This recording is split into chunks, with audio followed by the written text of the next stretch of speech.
Students, at first very nice good morning to all of you. तो बेटा हमारा next जो टॉपिक है इस चैप्टर का वो है लॉ ऑफ केमिकल कॉम्बिनेशन। तो बेटा नाम से ही आपको पता चल रहा है लॉ ऑफ केमिकल कॉम्बिनेशन। मतलब ये हुआ कि जब भी कोई सब्सटेंस आपस में रिएक्ट करते हैं, एक दूसरे के साथ कंबाइन करते हैं, तो वो क्या करते हैं, कुछ लॉज को फॉलो करते हैं। और वही लॉ हम इस टॉपिक के अंदर पढ़ेंगे। जब सब्सटेंस आपस में कंबाइन करेंगे तो वो लॉ ऑफ कंजर्वेशन ऑफ मास को फॉलो कर सकते हैं, या कांस्टेंट कॉम्पोजिशन या definite proportion, law of multiple proportion, law of reciprocal proportion, law of gaseous volumes. ये 5 लॉ हमारे बहुत इंपॉर्टेंट लॉज हैं। तो सबसे पहला लॉ हम डिस्कस करते हैं law of conservation of mass. Law of conservation of मास सबसे पहले लेवोजियर ने 1789 में प्रपोज किया, जो दिया था, जिस लॉ को वेरीफाई किया बाद में लैंडोल्ट ने। और लॉ ऑफ कंजर्वेशन ऑफ मास क्या कहता है कि मैटर को ना तो क्रिएट किया जा सकता है और ना ही डिस्ट्रॉय किया जा सकता है। आप लोग 9th क्लास से पढ़ते आ रहे हो कि मैटर क्या होता है, anything that occupy space has volume and offer resistance is called matter. ठीक है ना। तो मैटर को कभी भी बेटा ना तो बनाया जा सकता है और ना ही डिस्ट्रक्ट किया जा सकता है। ठीक है ना। जो टोटल मास होगा किसी भी केमिकल रिएक्शन के अंदर, किस चीज़ का, प्रोडक्ट का, वो हमेशा इक्वल रहने वाला है किसके, मास ऑफ रिएक्टेंट के। बहुत इंपॉर्टेंट है ये पॉइंट, जो न्यूमेरिकल में आपके काम आएगा कि law of conservation of mass में जितना आप रिएक्टेंट लोगे मास, उतना ही मास आपके पास प्रोडक्ट बनेगा। इसी को हम क्या बोलते हैं, law of conservation of mass. यानी mass of reactant is equal to mass of product. For example मेरे पास कोई रिएक्शन है, मर्क्यूरी ऑक्साइड को जब आपने हीट किया तो ये टूट गया मर्क्यूरी प्लस ½ O2 में। ठीक है ना। अगर ये 100 ग्राम है, ठीक है ना, और मर्क्यूरी कितना 92.6 ग्राम, और इसका मास निकाला 7.4 ग्राम, तो आप क्या देख रहे हो, रिएक्टेंट साइड में आपके पास कितना है मास, 100 ग्राम, और प्रोडक्ट साइड में भी दोनों को ऐड करोगे तो कितना बन रहा है आपके पास, 100 ग्राम। सिमिलरली 2 कैल्शियम प्लस 1 O2 जब आपस में कंबाइन करते हैं और कैल्शियम ऑक्साइड बनाते हैं, अगर आप इनको मोलर मास से देखो तो इसका मास कितना आ गया 20 40 80 ग्राम, ऑक्सीजन का कितना आ गया 32 ग्राम, और कैल्शियम ऑक्साइड का कितना आ गया 112 ग्राम। तो प्रोडक्ट का मास कितना है मेरे पास 112 ग्राम, और रिएक्टेंट का, दोनों रिएक्टेंट्स को ऐड कर देंगे तो 112 ग्राम। तो आप क्या देख रहे हो कि मास ऑफ रिएक्टेंट जो है मास ऑफ प्रोडक्ट के इक्वल है। भाई सिंपल सी बात है, जितना हम रिएक्टेंट लेंगे हम क्या एक्सपेक्ट करेंगे, उतना ही हमारे पास प्रोडक्ट बनना चाहिए। याद करो, थ्योरेटिकल यील्ड हमेशा ज़्यादा होती है किससे, परसेंटेज हमारी एक्सपेरिमेंटल यील्ड से, क्योंकि थ्योरेटिकल यील्ड हम किससे निकालते हैं, रिएक्शन से। ठीक है ना। लेकिन एक्सपेरिमेंटल यील्ड जो एक्सपेरिमेंट के टाइम पे हमें मिलती है, तभी तो हम क्या निकालते हैं, परसेंटेज यील्ड। याद करो क्या फार्मूला बताया था कि जो है experimental yield divided by theoretical yield into 100। तो आपको कंजर्वेशन ऑफ मास में यही याद रखना है कि मास ऑफ रिएक्टेंट हमेशा मास ऑफ प्रोडक्ट के इक्वल रहेगा। न्यूमेरिकल करते हैं कि 100 ग्राम कैल्शियम कार्बोनेट को जब हीट करते हैं तो 4.4 ग्राम कार्बन डाइऑक्साइड मिलती है और x ग्राम कैल्शियम ऑक्साइड। कहता है कि applying law of conservation of mass calculate the mass of calcium oxide. तो बेटा मेरे पास रिएक्शन क्या है, कैल्शियम कार्बोनेट को हीट किया तो कैल्शियम ऑक्साइड और CO2 बना, और मुझे पता है कंजर्वेशन ऑफ मास क्या कहता है, mass of reactant equal to mass of product. ये मेरे पास ट्रिक है एक। तो मेरे पास कैल्शियम कार्बोनेट कितना दिया उसने, 10 ग्राम, और कहता है जब इसको हीट करता हूँ तो मेरे पास जो CO2 रिलीज होती है वो कितनी है, 4.4 ग्राम। तो कहता है कि कैल्शियम ऑक्साइड कितना होगा यहाँ पे।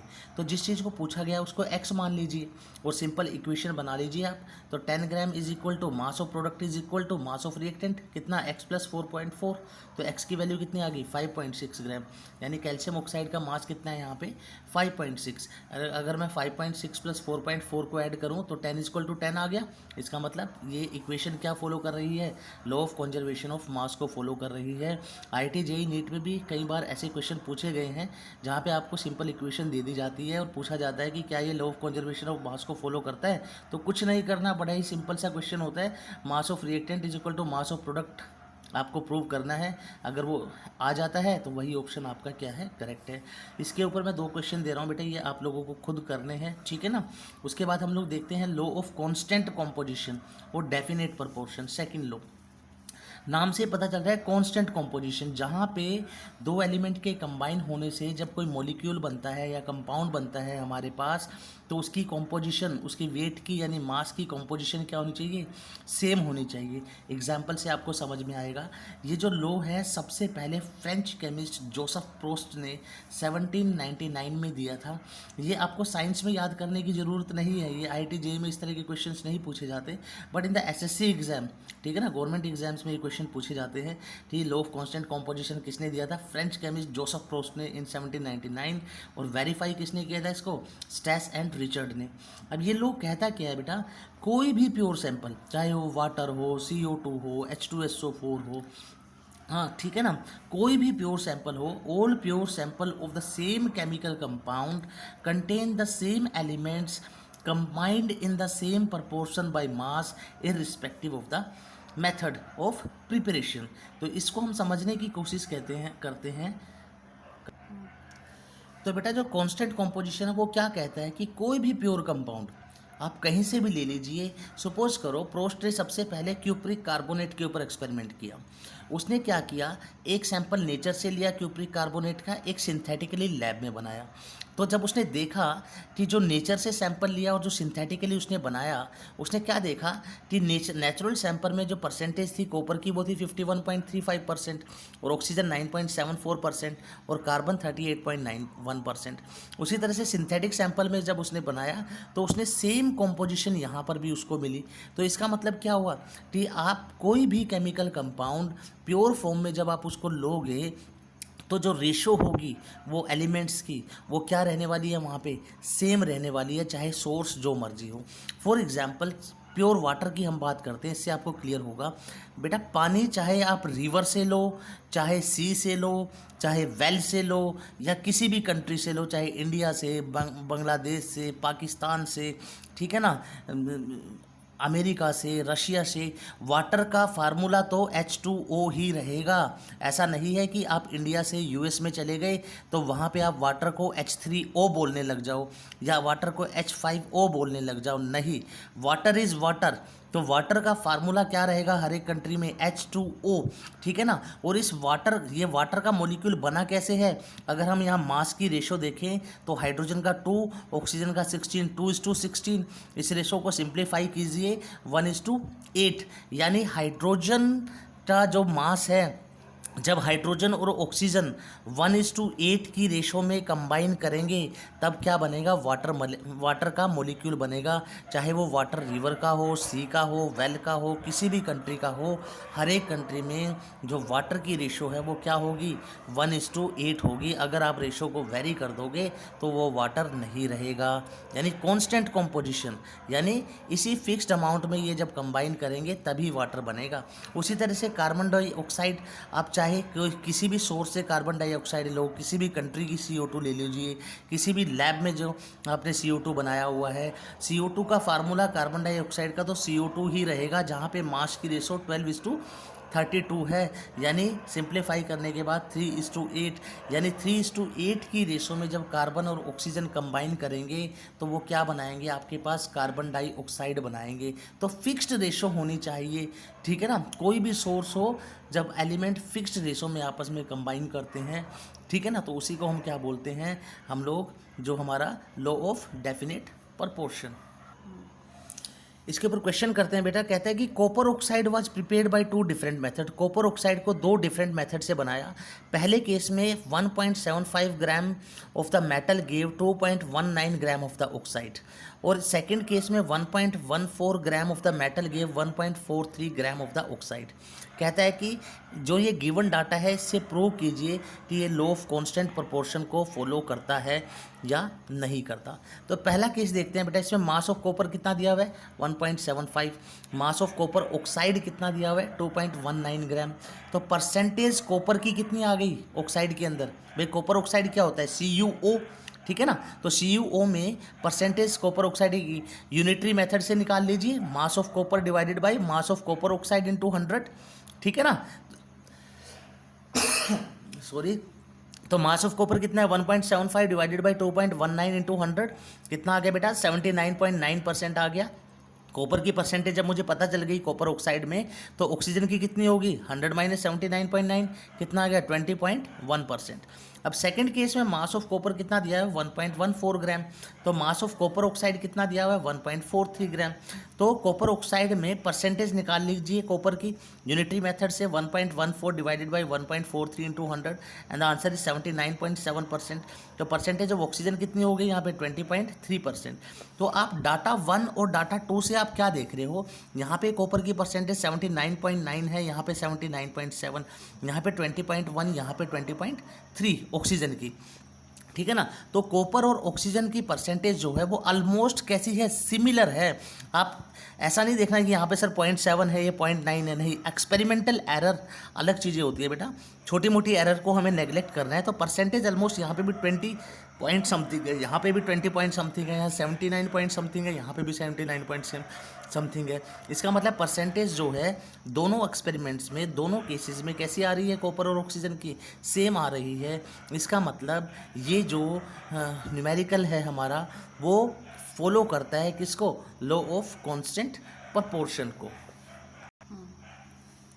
तो लॉ ऑफ कांस्टेंट प्रोपोर्शन को फॉलो करता है ये लॉ, और उसी के बेस पे आप लोगों को क्या करना है, ये हमारे पास जो दो न्यूमेरिकल्स आपको दिए गए हैं ये आप लोगों को करने हैं बिल्कुल सेम उसी तरह से जिस तरह से लॉ ऑफ इन दोनों न्यूमेरिकल्स में कि ये दोनों लॉ ऑफ डेफिनेट प्रोपोर्शन को फॉलो करते हैं या नहीं, सेम तरीका है जैसे हम लोगों ने ऊपर किया। तीसरा लॉ है बेटे लॉ ऑफ मल्टीपल प्रोपोर्शन। सबसे पहले जॉन डाल्टन ने 1803 में दिया मल्टीपल प्रोपोर्शन लॉ, और इसको वेरीफाई किया था बर्जीलियस ने। अब ये लॉ कहता क्या है, this is the definition, you have to read it, okay, ठीक है ना। हमें समझना है कि लॉ ऑफ मल्टीपल प्रोपोर्शन होता क्या है।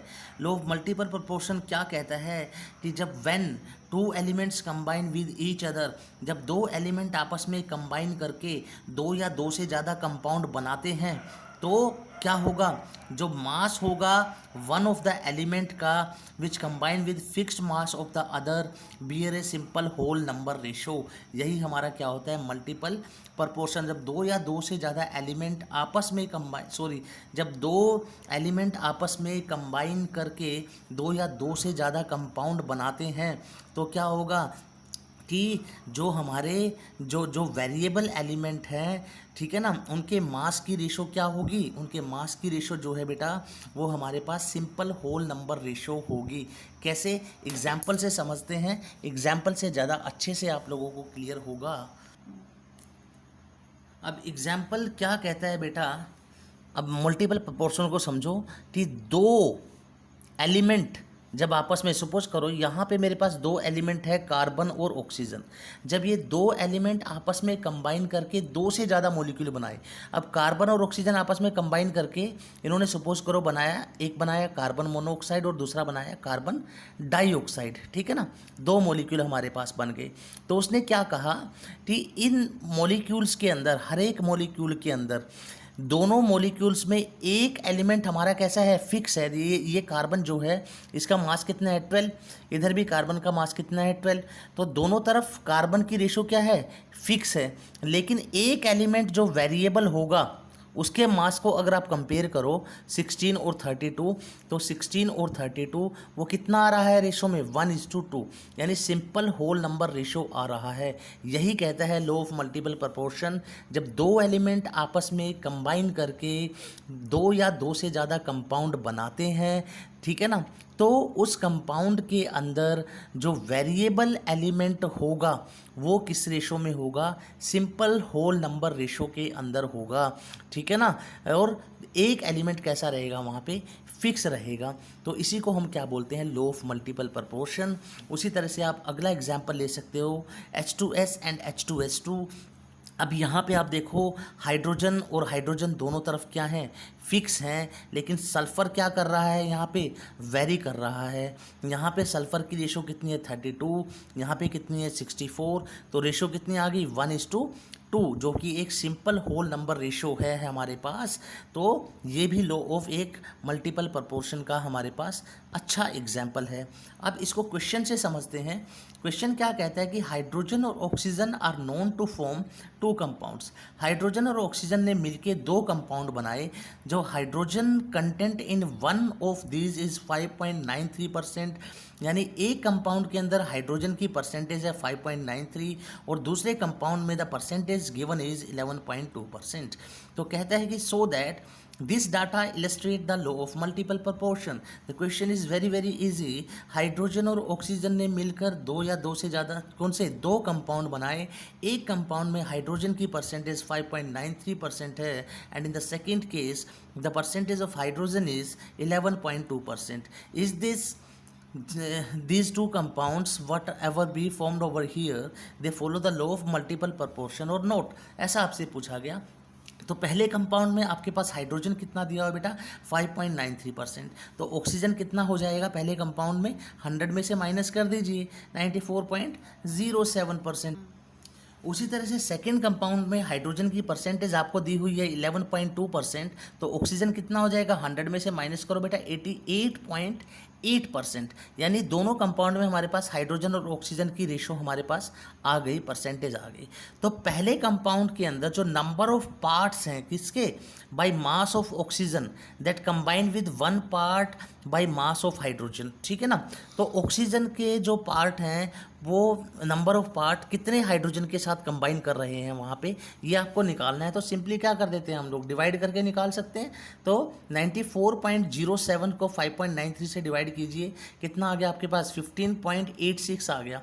उसी तरह से सेकंड कंपाउंड जो हमने अभी ऊपर निकाला, इसमें आप निकालिए in the second compound the number of part by mass of oxygen that combine with one part by mass of hydrogen, कितना होगा आपके पास। देखो आपके पास ऑक्सीजन कितना है 88.8, इसको हाइड्रोजन के मास से परसेंटेज से डिवाइड कीजिए, आपके पास कितना आ जाएगा 7.9%। तो आप क्या देख रहे हो यहाँ पे दोनों पार्ट्स की रेशो कितनी आ रही है 15.86 रेशो 7.9। जब आप इनको सिंप्लीफाई करोगे तो रेशो इज़ 2:1, जो क्या है एक होल नंबर रेशो है। इसका मतलब ये लो जो है वो मल्टीपल प्रोपोर्शन को फॉलो कर रहा है। सिमिलरली आपको यहाँ पे ये दोनों न्यूमेरिकल्स क्वेश्चन नंबर 5 और 6 जो गिवन है लो ऑफ मल्टीपल प्रोपोर्शन पे, उनको आपको करके देखना है। बड़े ही सिंपल से लो हैं, 3 लो डिस्कस किए हमने अभी तक। The first one is law of conservation of mass, जहाँ पे mass of reactant is equal to the mass of product. Second is law of definite proportion, आप प्योर सैंपल कहीं से भी कोई भी सोर्स हो मुझे कोई फ़र्क नहीं पड़ता, लेकिन जो एलिमेंट्स हैं वहाँ पे वो एक क्या करेंगे डेफिनेट प्रोपोर्शन में ही एक दूसरे के साथ कंबाइन करेंगे। और तीसरा लो हमने पढ़ा लो ऑफ मल्टीपल प्रोपोर्शन, जहाँ पर दो एलिमेंट कंबाइन करके जब दो या दो से ज़्यादा मॉलिक्यूल्स बनाते हैं तो जो वेरिएबल एलिमेंट होगा उसकी जो रेशो आएगी that is a simple whole number ratio, that should be the simple whole number ratio, only then you can say that this given data follows the law of multiple proportion. ठीक है बेटा, अब अगला लो पढ़ते हैं हम लोग। नेक्स्ट लो है बेटा मेरे पास लो ऑफ रेसिप्रोकल प्रोपोर्शन। तो लो ऑफ रेसिप्रोकल प्रोपोर्शन सबसे पहले रिस्टर ने दिया था, और रिस्टर ने क्या कहा था, एक स्टेटमेंट दी इस लो के बारे में जो आपको यहाँ से समझ में आएगा। कहता है कि when two elements combine separately with third element, जब दो एलिमेंट ऑक्सीजन और हाइड्रोजन ठीक है ना कंबाइन करते हैं separately with third element, suppose इस कार्बन के साथ ये दो एलिमेंट कंबाइन कर रहे हैं, यही बोल रहे हैं with third element, and form two different type of molecules. ठीक है ना, जब ऑक्सीजन ने कार्बन से कंबाइन किया तो CO2 बनाया, हाइड्रोजन ने कार्बन के साथ कंबाइन किया तो CH4 बनाया, टू मॉलिक्यूल्स। तो their combining ratio is directly reciprocated if they combine directly. तो कहता क्या है, समझोगे स्टेटमेंट को दोबारा, कि जब आपके पास दो एलिमेंट ऑक्सीजन और हाइड्रोजन एक तीसरे एलिमेंट के साथ कंबाइन करके दो डिफरेंट मॉलिक्यूल बनाते हैं, ऑक्सीजन ने CO के साथ कंबाइन करके CO2 बनाया, हाइड्रोजन ने कार्बन के साथ कंबाइन करके मीथेन बनाया सपोज यहाँ पे, तो इनके मास की रेशो देखो, कार्बन डाइऑक्साइड के मास की रेशो कितने आ गई 12 × 32, 3:8 आ गया सिंप्लीफाई करने के बाद। उसी तरह से यहाँ पे कितना आ गया 12:4 यानी 3:1। अब इस CO2 में ये जो कार्बन है मेरे पास यहाँ पर भी और यहाँ पर भी, दोनों कार्बन क्या है बेटा फिक्स है, हमें क्या देखना है वेरिएबल। इस वेरिएबल में ऑक्सीजन की रेशो कितनी है 8, ठीक है, और यहाँ पर मेरे पास जो है कितनी आ जाएगी, इस केस में जो है मेरे पास तो बेटा क्या समझ में आ रहा है आप लोगों को यहाँ पे कि ये तो जो हमारे फिक्स हो गए। अब दो जो वेरिएबल है यहाँ पे ऑक्सीजन और हाइड्रोजन, इनकी रेशो कितनी आ रही है 8:1, यानी मेरे पास रेशो जो है वो क्या है 8:1, जिसका मतलब क्या हुआ 8/1, ठीक है ना।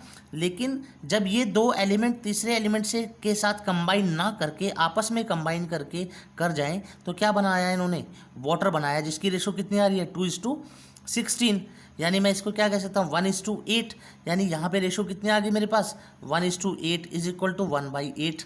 और उसने क्या कहा कि ये दोनों एलिमेंट जब आपस में कंबाइन करेंगे तो उनकी जो रेशो होगी वो क्या होगी रेसिप्रोकल होगी, किसके जो पहले दो कंपाउंड्स हमारे बने थे, जहाँ पे रेशो कितनी आ रही है 8:1 और यहाँ कितना आ गया 1:8, ठीक है ना।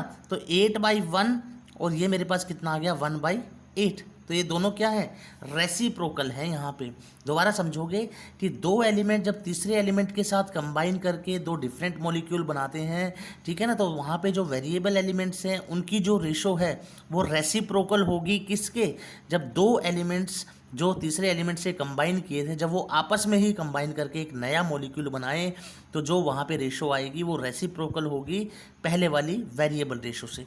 सिमिलरली CO2 और CH4 का एग्जाम्पल आप यहाँ पे करके देखोगे, ठीक है ना, वही सेम ये वाला एग्जाम्पल है हमारे पास।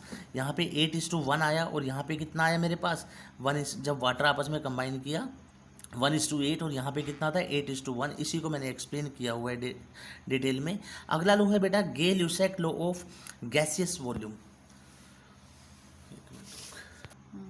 तो बेटा ये था हमारा लॉ ऑफ रेसिप्रोकल प्रोपोर्शन और आज हमने चार लॉ किए बेटा। दो लॉ आपके बच गए, एक तो ल्यूसेक लॉ ऑफ गैसियस वॉल्यूम और एवोगैड्रो लॉ, क्योंकि वीडियो बहुत ज़्यादा लंबी हो जाएगी, ठीक है ना, और आप लोगों को भी प्रॉब्लम होगी ज़्यादा होमवर्क में। तो चार लॉ बड़े अच्छे से करने हैं, एक लेक्चर और सही हमारा कल का जो जहाँ पे हम ये दो लॉ और करेंगे और आपका चैप्टर ये ख़त्म हो जाएगा। तो बड़े अच्छे से क्लियर होना चाहिए आप लोगों को। आपको ट्रिक पता होनी चाहिए कि law of mass of conservation of mass में mass of reactant is equal to mass of product. Definite proportion में आपको पता होना चाहिए कि दो एलिमेंट्स हमेशा डेफिनेट प्रोपोर्शन में ही एक दूसरे के साथ क्या करेंगे कंबाइन करेंगे, ठीक है ना, चाहे सोर्स कोई भी हो। मल्टीपल प्रोपोर्शन में फिक्स्ड एलिमेंट को छोड़कर जो वेरिएबल एलिमेंट होगा उसकी रेशो क्या रहने वाली है आपके पास सिंपल होल नंबर रेशो रहने वाली है। लॉ ऑफ रेसिप्रोकल प्रोपोर्शन में क्या होगा जब दो एलिमेंट कंबाइन करेंगे तीसरे एलिमेंट के साथ और जो मॉलिक्यूल बनाएंगे वहाँ पे जो वेरिएबल एलिमेंट्स हैं उनकी जो रेशो होगी वो रेसिप्रोकल होगी, किसके जो एलिमेंट दो कंबाइन किए थे तीसरे के साथ, अगर वो दोनों एलिमेंट आपस में ही कंबाइन करके एक मॉलिक्यूल बना ले तो उस रेशो के क्या होंगे रेसिप्रोकल होंगे। तो ये हमें जो है यहाँ पे सिंपल से लॉज याद रखने हैं। यहाँ से आपके 11th एग्जाम के अंदर डायरेक्टली भी आपसे पूछ लिया जाता है कि लॉ ऑफ रेसिप्रोकल प्रोपोर्शन क्या होता है, डेफिनेट प्रोपोर्शन क्या होता है। लेकिन कंपटीशन के लिए आप लोगों को बेटा यहाँ से न्यूमेरिकल्स पूछ लिया जाता है जो कि बड़े सिंपल न्यूमेरिकल्स है, जो मैंने यहाँ पे टाइप्स डाली हुई हैं वही आप लोगों को करनी है। इससे बाहर आउट ऑफ जाने की हमें ज़रूरत भी नहीं है। और ऑलरेडी मैं बता चुका हूँ this chapter is very very important from the numerical point of view, ठीक है बेटा। तो you should have to all of you should have to give the more concentration on the numerical part, ठीक है। ओके, बाकी के दो लोग हम लोग कल डिस्कस करते हैं। Thank you very much.